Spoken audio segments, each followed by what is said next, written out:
আসসালামু আলাইকুম। গত ১৯শে জুলাই আমার ছেলের বার্থডে উপলক্ষে স্টিক কাবাব বানানোর জন্য আমি কিছু গরুর মাংস ম্যারিনেট করে রেখেছিলাম। কাবাবগুলোকে কোডিং করার জন্য আমি আলাদা করে আটাও গুলিয়ে নিয়েছিলাম। কয়েকটা স্টিক কাবাব ভেজে নিয়ে বাকি ম্যারিনেট করা মাংসগুলো আর আলাদা গুলিয়ে রাখা আটাগুলোকে একসাথে মিশিয়ে ছোট ছোট অনেকগুলো কাবাব বানিয়ে নিলাম।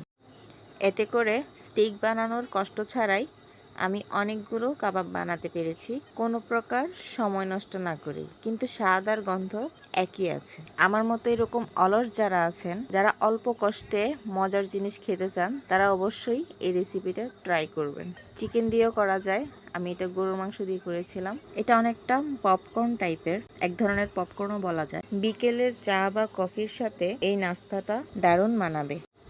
ক্রিস্পি ক্রাঞ্চি এই দামি নাস্তাটি অবশ্যই ট্রাই করবেন। আমার ভিডিওটি দেখার জন্য অসংখ্য ধন্যবাদ সবাইকে। আল্লাহ হাফিজ, আবার দেখা হবে।